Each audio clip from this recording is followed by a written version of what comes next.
Bradley Chubb and the Miami Dolphins. Of course, Chubb was traded earlier this week away from the Denver Broncos to South Beach. Tom Pelissero had the tweet that we just referenced a few minutes ago, but Tom Pelissero is back to tell us more about the deal that got done just after the linebacker got traded.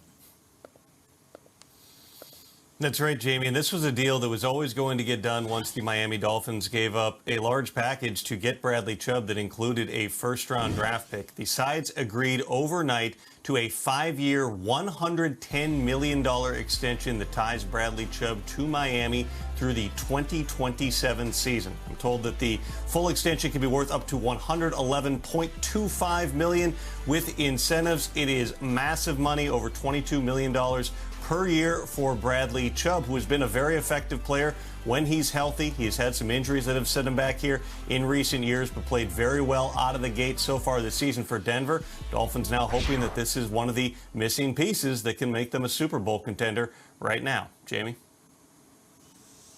Thanks, Tom. Yeah, interesting commitment and development for the Miami Dolphins and their defense. And Mike McDaniel is the first-year head coach down in Miami. He's been a fascinating person to watch over the last couple months as he's taken on his first head coaching job, and now he has really put a stamp on the fact that the Dolphins are here this season, but it's also a commitment to the next couple of years in a division that has a lot of good quarterbacks that they're going to have to get after defensively. So our thoughts on just the approach the Dolphins have taken to this season defensively and their future. Yeah, I love it. I mean, a guy like Bradley Chubb, you send a first-round pick, you get him there, you want to keep him there. There's no point of just getting him as a rental. And we always say it, get paid, young fella, get paid. $119 million in Miami is going to be a beautiful thing for him. I think even more impressive, he's going to be wearing number 2. Coming off the edge, this big guy in a single-digit number. I can't wait to see what he does, and paired with Jalen Phillips, Emmanuel Ogbah, Melvin Ingram, Christian Wilkins. This is a defensive line that just got a ton better with Bradley Chubb out there with them. You know, they haven't won a playoff game since the year 2000.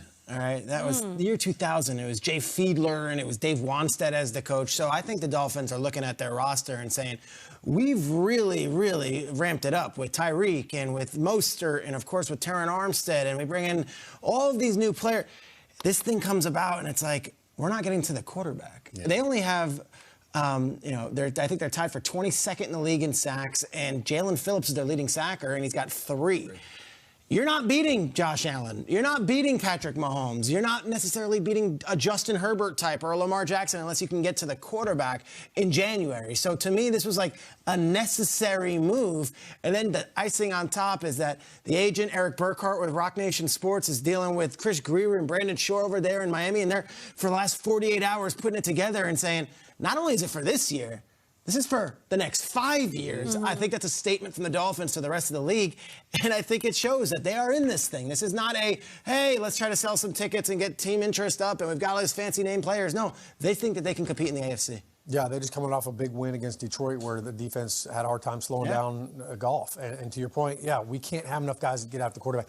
The defense was this heart and soul of this team last year. And this addition right here, I think, is what puts them over the top. You look at this roster and what they've done with it, with Tyreek Hill, with Terron Armstead, the additions, you almost don't recognize this team. Like, they are so explosive, so good. And, Schrags, to your point, like, about the playoffs, it's about the big game, right? We just watched the Buffalo Bills go out and get Von Miller. Right? They were already good without Von Miller. Now they needed that to help them get over the top, to get to the big game, to win the whole thing. Ravens got Roquan. I think this was all about how do we beat Buffalo. Oh, okay. All right? Oh, yeah. How do we beat Buffalo? All right, we've got to beat them if we want to get to the dance, if we want to get through the playoffs. I mean, the only way to win the division is you have to beat Buffalo at some point. They're bringing in Chubb for one guy, Josh Allen. So did you guys see? Oh, sorry. Go ahead. That's who they're bringing him in for, because they know we can't. All right, look, coverage is not enough. Yeah. Like, we've got to take Josh down. I'm so glad you brought up Von Miller because, of course, those two were in Denver together. And Von Miller had this really interesting quote yesterday with a writer from the Buffalo News, Ryan O'Halloran. He said about Bradley Chubb that Bradley Chubb looked way better than I looked yesterday in a post-trade interview because when Von Miller, got traded last year, I was crying and could barely talk. It just refreshes you when you get out of a tough situation like that and go to a winning team that needs you to win right now. It's so interesting that those two guys get traded at the trade deadline virtually a year apart, and that's the defense that they were coming from with the Denver Broncos. Yeah, now they'll see each other again once more. Guess what? Von hoisted a Lombardi, too. Yeah, Sure. exactly. 2 really good edge rushers. These guys know how to get after the quarterback. Another guy that